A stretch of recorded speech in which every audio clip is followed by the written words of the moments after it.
So today we're going to be working on this tree here. This is a Starking Delicious Peach. It is a cling peach. It just finished having all of its fruit set and ripen, so we were able to harvest all of that just recently and enjoy that. It was quite good.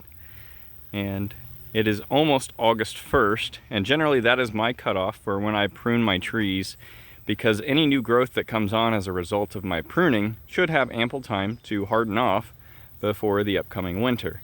So with any luck, I'll get this all pruned today, and hopefully we'll start growing a little bit better of a structure. Just want to first show you why I'm pruning certain things and kind of what I'm going for here. So this branch out here in particular has a lot of length, but not a lot of growth along the branch. And so there's actually this bare section right here that I've actually added some paint to because we were getting sunburn.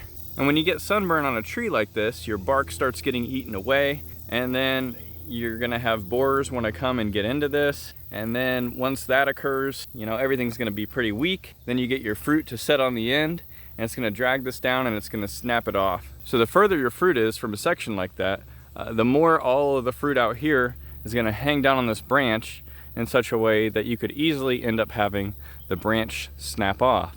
And we've got that going on in a few more places. If you come up from the base over here, we had a good amount of sunburn on this area here. And I painted this over last summer. This was squishy. You could push your finger into it. Now it is hard.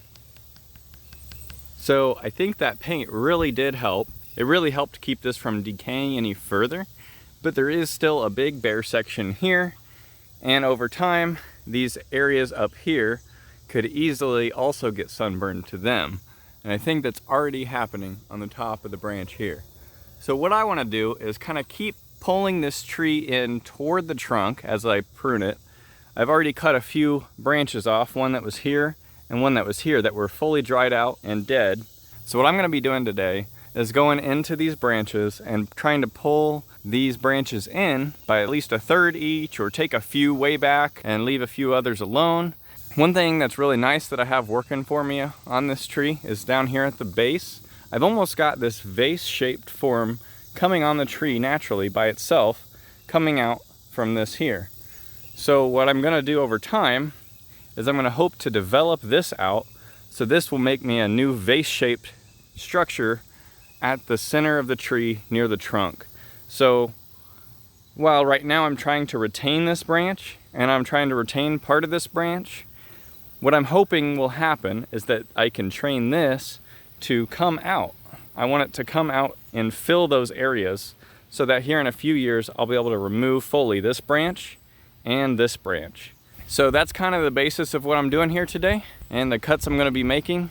But overall, I'm just trying to prevent more branches from snapping off of the tree and really get this tree to produce fruit for several more years rather than giving up on it now because of the structure that was already here. Well, apparently it's so hot out here that my phone overheated trying to take a video of my pruning job. But as you can see, I took quite a bit out. So let's take a look at what we've got left. You can see I took some of these branches here and I shortened them back a lot, so if they get a lot of fruit on them, then when they come down, hopefully it just bends them a little instead of letting them snap off. Also done that up here where I brought that in. That also gives more room before you get to the pear tree over here. And I brought in that back limb as well, even though it's probably the best looking limb that I actually had as far as full-size limbs are concerned. The branch over here, I brought it back to these guys. I had thought about just putting it to here, but I thought I'd give it just a little bit more this year, and we'll see how these do. It didn't snap the limb this year because we got out here and we got it thinned like we needed to, but I can't say I'll do that every year. And then the limb here that comes in around the spot where I'm trying to regrow everything, well, that comes on up here, and I shortened it back a little bit, but overall didn't do a lot to that one yet, because I might be able to retain that. And then coming up this branch here, went ahead and snipped off here. There was a good deal of branch there at the end. Really just trying to get everything back in toward the center. I kept a lot up in the middle here because that can provide shade to the branches that are there, and hopefully that'll keep from having any additional sunburn. But again, I probably will come out here. You can see the sun hitting it right now.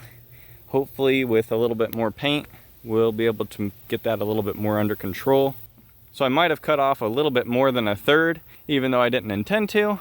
But hope this has been helpful and given you some ideas about how you might restructure some of your trees. But I'll try and keep you guys updated as I try and turn this into basically the new canopy of the tree. Thanks for watching.